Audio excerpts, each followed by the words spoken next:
오늘은 우리 다윗 시리즈 두 번째 시간이죠. 우리가 지난주부터 다윗에 대해서 이야기를 나누고 있는데 아직 다윗에게 가려면 좀 멀었어요. 좀 그 전에 왜 다윗이어야만 하는가에 대한 이야기들을 우리가 먼저 좀 몇 시간에 걸쳐 나누게 됩니다. 우리가 지난 시간에 본 것은 다윗이 등장하기 전에 하나님의 백성이라고 말하는 이스라엘의 모습이었죠. 왕정 시대가 시작되기 전에 사사 시대가 하나님 앞에서 완전히 무너진 시대. 그래서 우리가 지난주에 그렇게 했죠. 이게 뭐야? 하나님 입장에서 볼 때도 도대체 이게 뭐냐라고 말할 정도의 그런 시대가 되었죠. 그래서 사람들은 더 이상 하나님을 왕으로 여기지 않고 우리 사사기의 마지막 말씀처럼 자기 마음대로 행하였더라. 그러니까 자기 마음대로 행하는 그런 시대가 되었다고 말씀드렸습니다. 그리고 그것은 결국 우리가 더 이상 하나님의 나라가 아니라, 거룩함이 아니라 다른 나라와 같은 그런 나라가 되겠다라고 하는 요구로 발전되게 되죠. 이게 재미있는 것은 여전히 이들은 종교적 제의를 가지고 있었다는 거예요. 그러니까 제사장과 레위인이 있는 형태, 그리고 실로에 성막이 있었고 그곳에서 제사가 이루어지는 아주 이상한 형태죠. 그 안에는 하나님을 하나도 믿지 않은데 그런 형태들은 하나님의 백성이라고 말하면서 하나님께 제사를 드리는 이상한 형태가 남아있게 되는 거죠. 겉으로는 신앙이지만 그 안에는 전혀 하나님의 뜻에 대하여 관심이 없고 또 순종하지 않는 그런 사람들이 되었다는 것입니다. 우리의 신앙이 병들면요, 이런 일들이 일어나는 것 같아요. 그죠? 우리가 하나님을 멀리하고 하나님을 떠나도요, 신앙생활을 우리가 오래 했기 때문에, 모태신앙이라고 부르는 많은 분들이 또 모태신앙이고 또 그 외에도 많이 오랫동안 이런 신앙적인 모습을 가졌기 때문에 교회는 계속 다니는 거예요. 예배도 계속 드리고 또 헌금도 뭐 하던 대로 하고. 그런데 문제는 뭐냐, 그 삶 가운데 하나님의 말씀이 전혀 드러나지 않는 거죠. 그리스도인의 향기가 드러나지 않고 숨겨진 신앙으로 세상과 같이 살아가는 그런 모습을 살아가는 것이 바로 이렇게 병든 신앙이라고 이야기할 수 있습니다. 그런 문제들이 생겨나게 돼요. 여러분, 우리가요 잘 이해해야 되는 게 있습니다. 우리의 신앙이, 특별히 구약에서부터 시작된 이 야훼 신앙, 하나님을 믿는 신앙은요 절대로 제의의 종교가 아니에요. 우리의 신앙은 뭐냐? 말씀의 종교입니다. 한번 따라서 해보시겠어요? 말씀의 종교. 예, 제2의 종교라는 것은 무슨 의미냐면 신에게 드리는 종교적인 행위가 그 종교의 가장 중요한 요소가 될 때 그것을 제2의 종교라고 말하죠. 예배나 제사와 같은 것들, 그것이 너무나도 중요한 거예요. 그것만 하면 되는 거예요. 내 삶을 어떻게 살든지 상관없이 내가 어느 때가 돼서, 뭐 우리로 말하면 주일이 돼서 혹은 절기가 돼서 그 시간에 최선을 다해서 예배를 드리고 제사를 드리고 신에게 성의를 보이면 되는 형태, 그런 것을 제의의 종교라고 이야기를 하죠. 이러한 것들이 우리 가운데도 물론 중요해요. 예배가 굉장히 중요하죠. 우리의 생명과도 같은 것이 예배지만 중요한 것은 그 안에 담겨져 있는 하나님의 말씀이 더 중요하다고 말할 수 있는 거죠. 우리가 하나님의 말씀을 듣고 깨닫고 그 말씀대로 우리의 삶을 살아가는 것이 우리 기독교가 가진 핵심 가치이고 핵심 정신입니다. 그 예배도요 그 안에 들어가 있는 거예요. 우리 제의는 하나님의 말씀 가운데 들어가 있어요. 이거를 구약의 율법 가운데서 우리가 발견할 수 있어요. 율법 가운데 하나님이 제의에 대한 내용들을 주시거든요. 포괄적인, 더 중요하고 포괄적인 것은 말씀이 되는 것이고 그 안에서 제의는 그 말씀을 잘 지키기 위해서 주시는 하나의 요소, 방식이라고 이야기할 수 있습니다. 예배가 중요하지만 이 예배가 단순히 제의적인 것에만 머물면 그것은 본질적인 신앙이 못 된다는 것입니다. 우리가 그래서 주일에만 교회로 오는 사람들을 이렇게 좀 놀리듯이 부르는 말이 있잖아요. 뭐라고 불러요? Sunday Christian. 그런 거죠. 주일에 내가 예배만 드리면 내가 할 일을 다 한 것처럼 생각하는 성도, 그런 모습이 바로 제2의 종교라고 할 수 있습니다. 죄 가운데 있던 우리가 주의 은혜로 사함을 받고 새롭게 되어서 이제 주의 뜻 앞에 나아가도록 만들어가는 시간이 바로 예배가 되어줘야죠. 구약의 제2 제사도 마찬가지였어요. 그 자체가 목적이 아닙니다. 제사를 통해서요 갖는 목적은요 먼저 죄의 용서함을 받고요, 그 죄의 용서함을 통해서 하나님의 백성으로 살아갈 수 있도록 하는 통로가 되는 거예요. 그러니까 이미 그들은 하나님의 백성으로 사는데 이게 되게 중요한 요소예요. 하나님의 백성의 가장 중요한 건 거룩함이라고 그랬잖아요. 이스라엘이 거룩함을 잃어버리면 하나님으로부터 이렇게 제외되는 거예요. 이게 굉장히 중요한 율법의 요소입니다. 죄를 지면 거룩함이 사라져요. 병이 들면 거룩함이 사라져요. 그래서 율법에 그런 것들이 많아요. 근데 그 거룩함이 사라졌다고 하나님께서 버리시느냐? 그게 아니라 잠깐 제외되지만, 잠깐 소외되지만 그 소외됨을 다시 회복하게 만들어 주시는 게 뭐예요? 그게 제사라는 거예요. 그래서 거룩함을 입은 백성들이 다시 제사를 통해 하나님의 백성이 되어지고 다시 거룩함 안에 들어와서 하나님의 백성으로 살아가도록 하는 게 제의의 본질이라는 거죠. 여러분, 그런데요, 사사시대가 지나가면서 이 신앙의 본질적인 그 말씀의 종교, 하나님의 뜻이 이루어지는 것이 사라져요. 왜냐하면 사람들이 관심이 없었잖아요. 기억나시죠? 사사기가 어떻게 시작했어요? 하나님에 대해서 알지 못하고 하나님의 행하신 일에 대해서도 알지 못하는 시대. 그러니까 이 관심이 없는 사람들이 생겨난 거예요. 그런데 여전히 뭐는 해요? 제의는 해요. 제의가 바뀐 거예요, 목적이. 그냥 단순히 그냥 하나님으로부터 무엇인가 좋은 것을 얻기 위한, 무엇인가 자기들이 요구하기 위한 하나의 형태로 바뀌어져 버리는 그런 모습이 되어지는 거죠. 그러니까 어떤 일이 일어나냐면 하나님께서 이들에게 말씀하시지 않는 시대가 와요. 그들이 하나님 앞에 관심이 없어요. 하나님의 말씀에 관심이 없으니까 하나님이 말씀 안 하세요. 사무엘상 3장 1절 말씀인데 한번 읽어보겠습니다. 제가 교회에 계신 분들은 같이 읽고요, 안에 계신 분들은 들으시기 바랍니다. 아이 사무엘이 엘리 앞에서 여호와를 섬길 때에는 여호와의 말씀이 희귀하여 이상이 흔히 보이지 않았더라, 이렇게 말씀하세요. 이때가 엘리라는 사무엘이 전에 대제사장의 시대인데, 이 엘리가 있을 때 하나님이 말씀하시지 않아요. 여기 이렇게 되잖아요. 하나님의 말씀이 희귀하여 말 안 해요. 그러니까 엘리는 하나님의 말씀을 들어본 적이 없어요. 여러분, 우리가 그 에피소드 알잖아요. 사무엘이 어렸을 때 하나님이 사무엘아 그러니까 사무엘이 가가지고 엘리한테 저 부르셨어요, 그렇게 말하잖아요. 그때 엘리가 모르는 거예요. 나도 부른 적 없는데. 그것이 반복된 후에야 아마도 하나님이 널 부르시나 보다, 이렇게 아는 거예요. 왜요? 한 번도 들어본 적이 없는 거예요. 하나님의 말씀하시지 않는 시대가 왔어요. 하나님께서도요, 그들에 대한 관심을 거두셨어요. 그것이요, 이제 눈에 보이는 사건으로 이루어지는데, 그것이 오늘 우리가 읽은 4장에 등장하는 언약궤를 빼앗겨 버리는 사건이에요. 우리가 이 말씀을 좀 잘 이해하려면 언약궤가 무엇인가를 좀 이해하시는 것이 중요합니다. 여러분, 하나님께서요, 이스라엘을 선택하시고 이렇게 약속을 맺으시잖아요. 그리고 시내산에서 십계명을 주시면서 언약식을 하시면서 율법을 쫙 말씀해 주세요. 그게 이제 창세기 20장부터 레위기까지 쫙 등장하는 말씀이에요.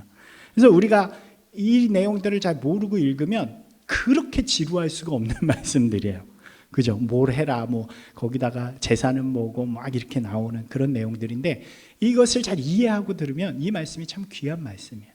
하나님의 그 무지한 백성들, 전혀 세상 가운데 그 애굽이라는 나라에서 살던, 그리고 이방신밖에 모르던 세상에 물들어 있던 그들을 딱 구원해 주시고 그들과 거룩한 하나님의 구원의 약속을 맺으신 다음에 그 하나님의 백성으로 세상과 다르게 살 수 있는 방법들을 쫙 얘기해 주시는 거예요. 저만 멋있나요? 저는 이 장면이 되게 멋있어요. 근데 이제 십계명부터 시작해서 그 다음에 일반적인 규례들이 나온 다음에 바로 뭐가 나오냐면 성막에 대한 이야기가 나와요. 하나님께 성막을 이렇게 만들어라 그러면서 설계도를 쫙 주시는 장면이에요. 근데 그 성막에 가장 먼저 등장하는 것이 언약궤예요. 이 궤라는 게 상자잖아요. 나무 상자를 만드는 거예요. 나무 상자를 만들고 그 안에다가 뭘 보관하냐면 십계명 돌판을 보관하라 그러세요. 십계명 돌판 제가 말씀드렸죠. 이게 언약의 계약서 같은 거라고 말씀드렸잖아요. 그러니까 이거는 증거예요. 하나님과 이 백성이 이런 언약을 맺었습니다 하는 증거를 그 궤에 딱 담아 놓는 거예요. 그러니까 이 궤가 얼마나 중요한지 우리가 알겠죠.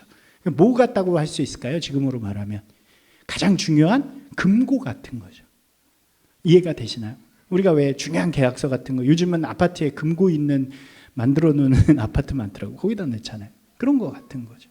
근데 그보다 더 중요한 게 뭐냐면 이제 하나님께서 그 궤를 만들고 그 안에 담아라 라고 말씀하신 다음에 뚜껑에 대해서 말씀하세요. 덮개를 말씀하시는데 이 덮개는 순금으로 만들어요. 이 금은 왕의 상징입니다. 하나님의 것이에요. 이 구약의 개념 속에서. 순금으로 만들고요. 그 덮개를 만든 다음에 그것을 이름하여 뭐라고 부르냐면 속죄소라고 불러요. 근데 이것을 한문으로 다른 번역에서는 뭐라고 부르냐면 시은좌라 그래요. 한번 같이 해보시겠어요? 시은좌. 시은좌 영어로 제가 써놨는데 The Mercy Seat예요. 그러니까 은혜의 자리라는 뜻이에요. 여러분 이 구조를 잘 이해하셔야 돼요. 그리고 하나님께서 뭐라고 말씀하시냐면 출애굽기 25장 21절 22절 말씀이에요. 제가 읽겠습니다. 속죄소를 궤 위에 얹고 내가 내게 줄 증거판을 그 궤 속에 넣으라.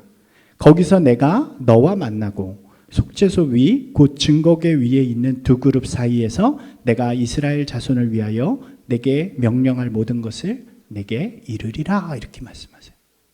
이게 무슨 이야기냐면 하나님께서 그 위에 임재하신다는 거예요. 그리고 그 위에서 말씀하신다는 거예요. 그래서 은혜의 자리예요.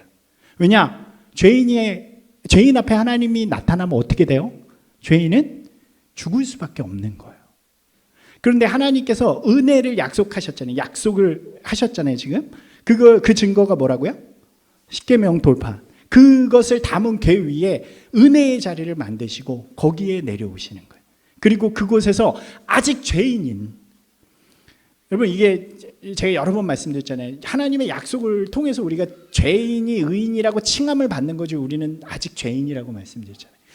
아직 죄인인 그들 앞에 괜찮아 내가 너희들 다 용서하기로 약속했잖아. 그리고 내려오시는 거예요. 그리고 그곳에서 하나님의 말씀을 전해주시는 거예요. 야 너희들은 이렇게 사는 사람들이야. 야 너희들 이 길로 가야 돼. 여러분 이 언약궤가요 이스라엘 야훼 신앙의 핵심이라고 할 수 있어요. 이 너무나도 중요한 거죠. 그리고요 이 언약궤가 어떤 일을 하냐면 이스라엘이 이동을 하잖아요. 그 광야에서 이스라엘이 광야에서 딱 이동을 할 때 어떻게 되냐면 구름 기둥과 불 기둥이 앞으로 쫙 나와요. 그래가지고 그 길을 쫙 가요. 그러면은 이제 움직이니까 이스라엘 백성들이 정착했다가 쫙 일어나요. 그래가지고 자기의 짐을 다 챙기고 제일 앞에 뭐가 가냐면 이 언약궤가 가는 거예요. 그리고 이스라엘 백성들이요 그 뒤를 따라가는 거예요. 쫙 이 구름 기둥 불 기둥이 쫙 가고 그 뒤를 언약궤를 맨 제사장들이 가고 그 순서대로 쫙 가요. 그러다가 구름 기둥과 불 기둥이 딱 멈추면요 그 자리에 딱 세팅을 하는데 가장 중앙에 이 언약궤를 모신 성막이 위치하고 그 동서남북으로 세 지파씩 12지파가 딱 줄을 서요. 여러분 이게 무슨 이야기입니까? 이게 언약궤가 가지는 의미예요. 이 언약궤를 통해서요 이 신앙이 어떤 것인가를 우리가 이해할 수 있는 거예요. 여러분 신앙이 뭔가요? 하나님은요 그의 백성들과 구원의 약속, 그러니까 죄인과 구원의 약속을 맺으시는 분이라는 거예요. 하나님이 가장 좋은 하나님의 나라의 약속을 이미 우리에게 약속으로 주신 분이라는 거예요. 이게 언약궤의 의미예요. 또 어떤 의미입니까? 하나님은요 아직 죄인인 우리들을 그 은혜 가운데서, 은혜가 죄인을 용서하시는 하나님의 사랑이잖아요. 용납하시고 용서해 주시는 분이라는 것을 의미해요. 그게 시은좌라는 의미죠. 또 무엇을 의미합니까? 하나님은요 그 백성 한가운데 함께 하시는 분이라는 거예요. 멀리 계신 분이 아니라요 저 멀리 계신데 하나님 준비됐어요 그럼 오셔가지고 뭐 이렇게 하는 분이 아니라 오늘 우리의 발걸음 가운데 항상 함께 하시는 분, 그 광야를 걸어가는 그 자리에요 하나님이 함께 계시다는 것을 의미해요. 그리고 또 무엇을 의미해요? 마지막으로 그 길을 가장 앞서 인도하시는 분이라는 거예요. 이게 야훼 신앙, 이 이스라엘이 원래 가져야 하는 하나님께서 이스라엘에게 보여주신 신앙이었다는 거죠. 여러분 이 신앙은요 우리에게도 동일해요. 여러분 보세요. 우리가 전통적으로 드리는 제사가 있잖아요. 그러니까 우리 나라에서 드리는 제사. 여러분 그때 어떤 형태냐면 이런 종교들은 제사의 제물을 아주 정성있게 준비해요. 그러면은 우리의 조상신이 어딘가에 있다가 그거 먹으러 그때 오시죠. 그래서 그 잘 차려놓은 걸 먹고 우리에게 복을 주고 가시잖아요. 그냥 복을 한번 주는 거지 우리와 함께 하는 게 아니에요. 이게 대부분의 종교의 제의예요. 제의적인 종교예요. 그런데요, 그것과 전혀 다른 새로운 야훼 신앙이 나온 거예요. 뭐냐? 우리 하나님이요, 인간의 자리까지 오셔서 인간과 함께 하시기 시작하는 거예요. 무엇을 하든지 그의 길을 인도하시고 그의 생사와 화복을 주관하시고 그와 함께 하시는 신앙. 이것이 바로 이 신앙의 모습이라고 이야기할 수 있는 거예요. 그리고 그 신앙은요, 구약에는 이 시내산 언약을 통해서 이스라엘과 맺어졌다면 그 신앙이 이제 예수 그리스도의 십자가 언약 위에서 우리에게 동일하게 이루어지는 거죠. 그죠? 예수님의 언약 가운데 우리는요, 예수를 믿으면 어떻게 돼요? 영생을 얻고 천국을 가게 되는 거죠. 이게 약속이에요. 이게 언약, 하나님이 주신 약속. 또 어떻습니까? 이 하나님께서, 예수님께서요, 십자가에 달려 돌아가심으로 우리의 모든 죄를 용납하시기로 해주신 거예요. 칭의가 일어났어요. 그리고요, 예수님이 약속하신 성령님께서 그 모든 믿는 자들의 마음 가운데 들어오셔서 항상 함께 하세요. 그래서 예수님을 뭐라고, 예수님의 이름이 뭐였어요? 하나님이 너희와 항상 함께 하신다. 임마누엘이 되는 거예요. 우리 안에 성령님이 오셔서요, 우리에게 항상 말씀해 주시고 더 나아가 우리의 길을 그대로 인도해 주시는 거예요. 계속 말씀을 통해서 우리가 가야 하는 삶의 길들을 인도해 주시는, 그것이 우리가 가지는 기독교 신앙이라는 거예요. 여러분 얼마나 감사해요. 여러분 이것을 여러분 마음 깊이 깨닫는 분들이 되시기 바랍니다. 주님 우리와 항상 함께 하세요. 그리고 우리의 모든 죄 이미 주님께서 십자가에 달려 돌아가심으로요 용납해 주셨어요. 그래서 우리는 천국의 약속을 갖고 있는 사람들이에요. 할렐루야. 여러분 이것이 믿음, 이것을 바라보는 게 믿음이 되어지는 거죠. 한번 같이 해보실까요? 우리는 말씀의 사람입니다. 이게 말씀의 사람이라는 의미가 바로 여기에 있는 거예요. 우리 안에서 살아있는 예수 그리스도가 말씀이 되셔서 우리 가운데 역사하시는 거죠. 여러분 그런데요, 이제 다시 돌아가면 이 구약으로 이 관계가 깨져버렸다는 거예요. 이 언약이 깨져버렸어요. 왜요? 그들이 더 이상 하나님을 존중하지 않습니다. 이 관계의 핵심은 언약이에요. 이 백성들을 하나님을 존중하고 사랑해야 지켜지는 거죠. 근데 더 이상 존중하지 않아요. 필요 없다고 이야기를 해요. 하나님의 어떤 분이신지 관심도 없고 상관하지 않아요. 그러니까 언약궤가 뭐가 되는 거예요? 언약궤가 관심이 없는 자들에게 하나님이 더 이상 말씀하시지 않아요. 그러니까 하나님이 그 쉬운 자에 내려오시질 않는 거예요. 그러니까 그 언약궤는 뭐가 되냐면 그냥 궤짝이 된 거예요. 궤짝이. 그러니까 어떻게 되냐면 그 언약궤를 빼앗겨 버리는 일이 일어나는 거죠. 사사시대의 끝자락이 됐어요.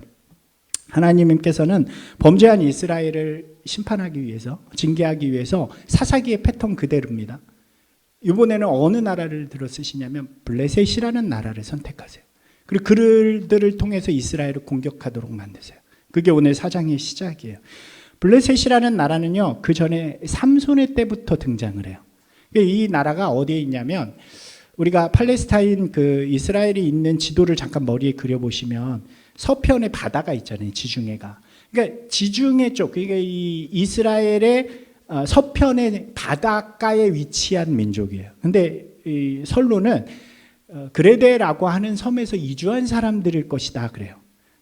그 이주한 사람들이니까 얼마나 생존 본능이 강하겠어요. 그래서 굉장히 호전적이었다 그래요. 그래서 보면 이때부터 다윗의 시대까지 계속 블레셋하고 싸우는 거예요. 블레셋의 가장 강한 장군이 누구예요? 골리앗이에요. 이 계속 주적, 이스라엘의 가장 큰 주적이 블레셋이에요. 블레셋이 이스라엘을 공격하러 딱 나왔어요. 그래서 이스라엘도 이것을 반격하기 위해서 군사들을 모아가지고 딱 서로 진을 친 거예요. 그리고 첫 전투가 벌어집니다. 첫 전투에서 이스라엘이 패배를 해요. 그래서 약 한 4,000명 정도의 사람이 죽게 돼요. 여러분 이들이 생각하는 거예요. 왜 우리가 졌을까? 여러분 왜 졌을까요? 구약의 역사 속에서요, 우리가 보면 이스라엘이 전쟁에서 지는 이유는 하나밖에 없어요. 무엇입니까? 하나님이 그들과 함께하지 않으시는 거예요. 이스라엘이라는 나라 자체가 그래요. 정체성이 그렇기 때문에. 하나님이 우리와 함께하시지 않아, 그래서 졌어라는 것이 결론이죠. 이 사람들이 마음에 내린 결론. 그러면 이 사람들이 어떻게 해야 되냐면, 왜 하나님이 우리와 함께하지 않으실까를 고민해야 되잖아요. 그런데 이 사람들은 그걸 고민하지 않고 뭐라고 이야기하냐면, 하나님이 우리와 함께하시면 이길 거야. 하나님 어디 계시지? 언약궤. 그래서 깡통이 된 그 언약궤를 갖고 오라고 시키는 거예요. 여러분 보세요. 졌으면요, 이 원래 모습, 원래 이스라엘은요, 전쟁에서 지면 어떻게 하냐면 다 하나님 앞으로 나가요. 죄를 뒤집어 쓰고, 하나님 왜 우리를 버리셨습니까? 하나님 우리가 무슨 죄를 졌다면 용서해 주십시오, 이렇게 하는 거예요. 그게 여호수아에 보면 아가성 올라갔다 실패할 때 그렇게 여호수아가 하잖아요. 그래야 되는 거예요. 근데 그런 과정이 하나도 없어요. 그냥 우리 알고 보니까 언약궤를 안 갖고 왔네, 언약궤를 갖고 와 라고 시키는 거예요. 그래가지고 성막과 언약궤가 있는 실로에 사람을 보내고, 그곳에 마침 누가 있었냐면 엘리 제사장의 두 아들인 홈니와 비느하스라는 인물이, 이들도 제사장이죠, 이 언약궤를 메고 전쟁터로 오게 된 거예요. 여러분 이 모습을 보면요, 얼마나 총체적으로 이상하고 문제가 되었는지를 우리가 볼 수 있는 거죠. 지금 더 이상 죄로 인해서 하나님께서 더 이상 시은 자에 임재하지 않아요. 그래서 하나님의 말씀이 없어요. 지금 이 언약궤는요, 안고 없는 찐빵이에요. 이 내용이 없어진 그냥 궤일 뿐이에요. 그런데 이 사람들이 이것을 의지하는 거예요. 이건요, 한 개가 아니라 100개 있어도 아무런 소용이 없는 거예요. 제사장 2명이 함께 왔어요. 근데 그 이름이 홈니와 비느하스예요. 엘리의 아들이에요. 근데요, 이 제사장들이요, 여러분 이 상황을 제대로 봤다면 제사장들이 뭐라 그랬어야 할까요? 여러분 이거 아니에요 라고 해야 되지 않을까요? 제사장이라면. 이해가 되시나요? 이 말씀에요, 숨겨진 이야기들을 좀 잘 봐야 돼요. 제사장이 말해야 돼요. 뭐라고 말해야 돼요? 여러분 아니에요. 지금은 싸울 때가 아니라, 지금 이 언약궤를 가지고 앞에 나갈 때가 아니라, 여러분 하나님 앞에 다 엎드려야 할 때요. 여러분 우리가 사사기를 지나는 동안 하나님의 말씀이 잃어버렸잖아요. 우리의 모습이요, 세상과 다름없었잖아요. 우리 마음대로 행했잖아요. 여러분 우리가 왜 졌어요? 죄 때문에 진 거예요. 언약궤 없어서 진 게 아니고. 이렇게 말해야 되잖아요. 그런데 홈니와 비느하스는 그럴 만한 말을 할 사람들이 아니에요. 제사장인데도 불구하고 더 타락한 사람들이에요. 이 내용 앞에 2장에 홈니와 비느하스가 어떤 사람인가에 대한 내용들이 나와요. 엘리가 늙었어요. 그래서 홈니와 비느하스가 모든 것을 대신하는 시대가 됐어요. 근데 어떻게 하냐면 제물을 강탈을 해요. 하나님 앞에 제사를 지내러 오잖아요. 그럼 방법이 있어요. 그 제사마다 제물을 드리는. 근데 그 중에서 제사장이 고기를 나누어 갖는 제사들이 좀 있어요. 그러니까 제물을 가져오면 이렇게 기름하고 이런 것들을 다 태우고 그 나머지를 갖는 거예요. 근데 어떤 일을 하냐면 사람을 보내요. 그래서 그 제사를 준비하고 있는 사람한테 이 고기 우리 제사장님들 먼저 주세요 이래요. 그러면 이 사람이 이럴 거야. 아니요, 이건 방법이 있어서 이거 하나님 드리고 드려야 돼요. 그러면 너 그러면 그냥 죽고 다 뺏길래, 아니면 그냥 먼저 줄래, 이렇게 위협을 해요. 그리고 태워서 하나님 앞에 드려야 하는 게 있어요. 그거를 하려고 그러는 사람한테 가서 우리 제사장님들이 생고기를 원하여, 그러니까 생고기를 먼저 줘, 이렇게 얘기를 해요. 심지어는 그 장막에서 수종을 드는 여인들을 이렇게 범하고 성추행하는 그런 일들까지 해요. 여러분 그게 제사장인 거예요. 그들이 뭐를 얘기할 수 있겠어요? 제사장들까지 완전히 타락한 그 시대인 거죠. 눈먼 자들이에요. 여러분 이 시대를 다시 한번 읽어보세요. 4절 말씀입니다. 4절 말씀 주보에도 있으니까 한번 읽어볼게요. 이에 백성이 실로에 사람을 보내어 그룹 사이에 계신 만군의 여호와의 언약궤를 거기서 가져왔고, 엘리의 두 아들 홈니와 비느하스는 하나님의 언약궤에 함께 거기에 있었더라. 여러분, 이 말이요, 우리가 이 뒷배경을 알고 보면 얼마나 비참한 이야기인가를 아는 거죠. 이 말은요, 그냥 보면요 너무 거룩한 말이에요. 그죠? 위기의 순간에 하나님을 찾았고 하나님의 사람, 하나님의 일을 하는 제사장이 그들과 함께 있었습니다. 너무 거룩한 말처럼 들리지만 실제는 이것이 이 상황을 가장 비참하게 비꼬는 그 말이 되어지는 거죠.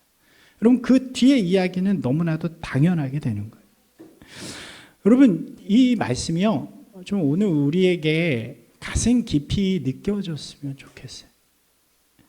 우리가 입술로 하나님을 찾고 그럴듯해 보이는 신앙의 모습들이 있어도요, 그 안에 하나님의 말씀이 무너져 있으면 그 순간이 우리에게 가장 비참한 순간이 되는 거예요. 기독교가 가장 화려해 보이고 가장 위대해 보일지 몰라도, 가장 역사상 사람도 많고 수많은 교회들이 있을지 몰라도 그 안에 말씀이 무너져 내려 있으면요, 그 시대가 가장 비참한 시대가 되는 거예요. 후에요, 그래서 이 다윗을 선택할 때, 사무엘을 통해서 하나님이 다윗을 선택할 때 하나님께서 사무엘에게 이런 말씀을 하시잖아요. 내가 보는 것은 사람과 같지 아니하니 사람은 외모를 보거니와 나 여호와는 뭐를 봐요? 중심을 보시느니라. 여러분, 이 중심이 완전히 망가진 시대가 된 거예요. 어떤 일이 일어나냐면 언약궤가 와요. 언약궤가 오니까 이스라엘 백성들이요, 언약궤가 온 걸 보고 와 하고 소리를 질러요. 막 떠나갈 듯이. 이렇게 생각해 보세요. 블레셋하고 이스라엘하고 대치하고 있는데 언약궤가 딱 들어온 거예요. 그러니까 이스라엘의 사기가 와 일어나면서 우리가 승리했다 막 이러는 거예요.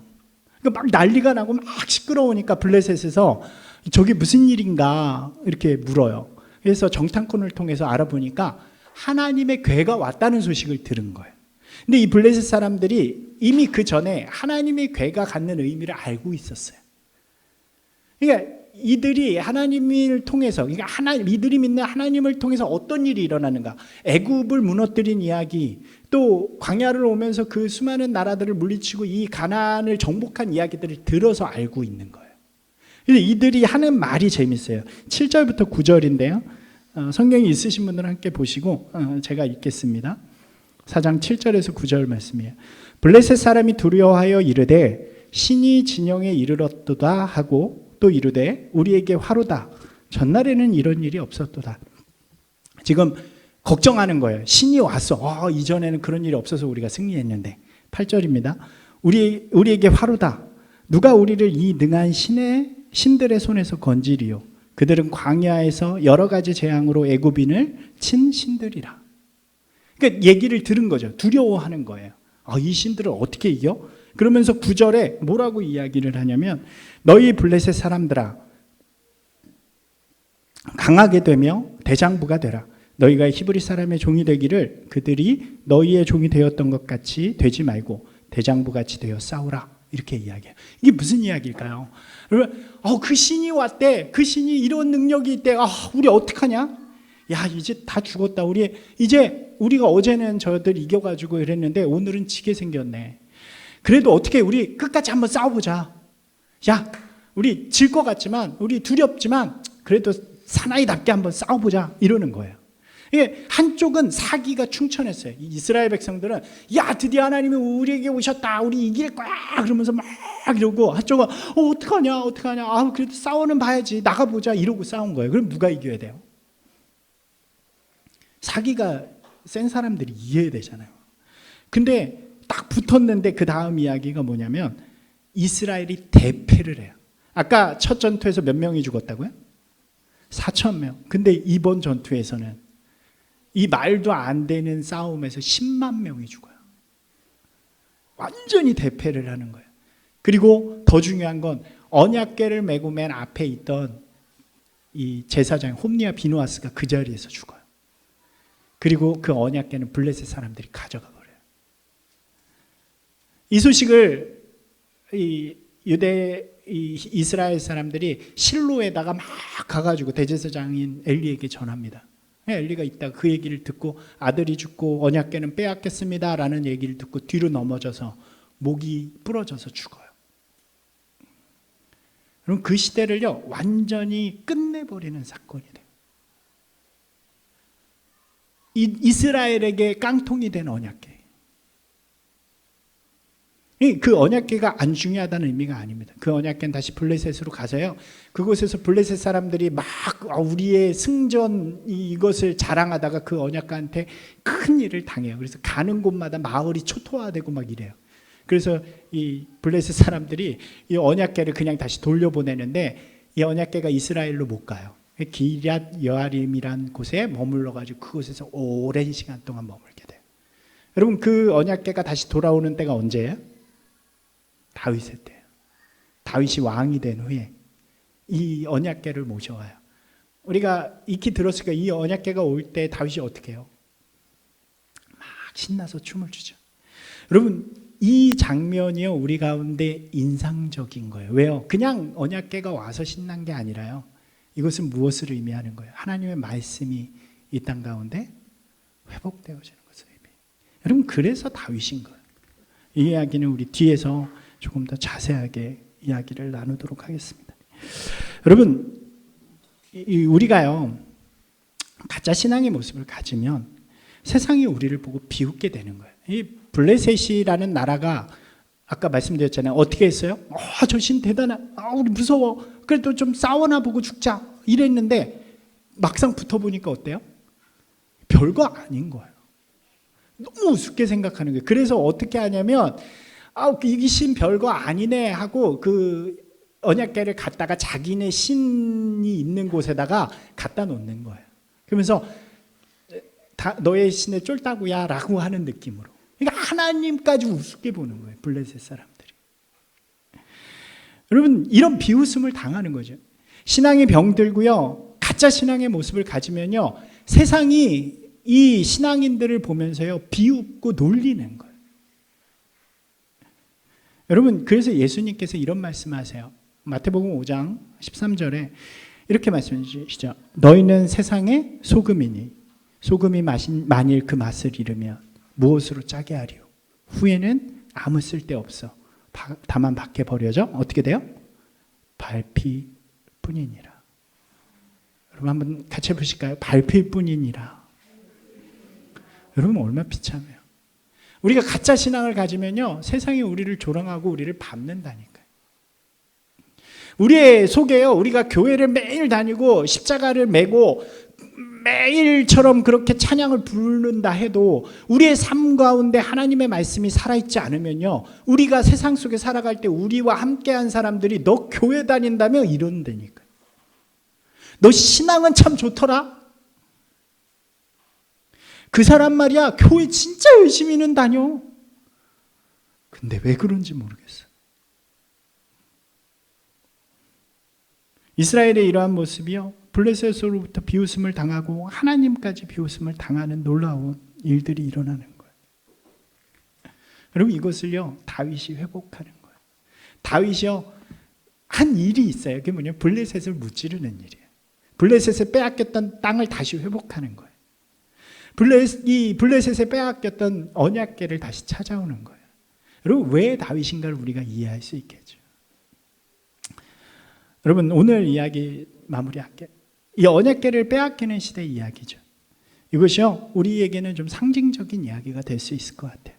우리는 언약궤의 시대가 아니라 성령님의 시대에 살고 있습니다. 우리 안에 성령님이 함께 하시죠. 이런 언약궤와 같은 상징들이 우리 가운데도 있어요. 크고 화려한 교회 건물들이 있고요, 웅장하고 버라이어티한 예배들이, 그런 자리들도 있고요, 또 다양하게 조각된 장식으로 아름답게 조각된 십자가들이 얼마나 많은지 몰라요. 이 서점에 가면, 기독교 서점에 가면 한 면이 다 십자가예요. 너무 많아. 엄청나요. 성경책은 종류별로 얼마나 많은가요? 굉장히 많죠.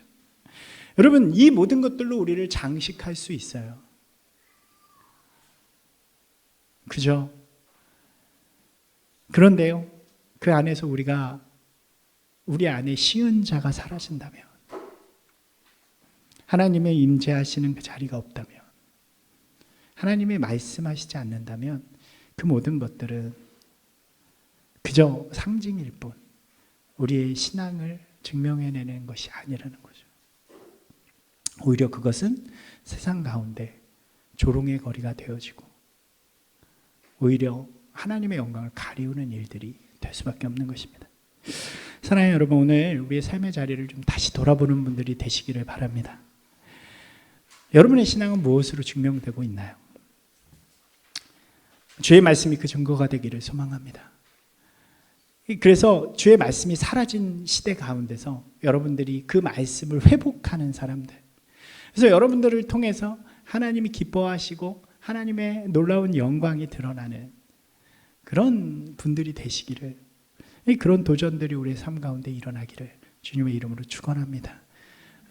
그 시대 가운데 이 다윗이 이제 어떻게 등장하게 되는가 우리가 계속 이어서 갈 테니까요. 여러분 더욱더 관심을 두시고, 또 우리 사무엘상 요즘에 하고 있으니까 그것들을 좀 더 기회 되시면 보시면 더 재미있게 이 시간들을 가질 수 있을 것 같습니다. 우리 함께 기도할까요?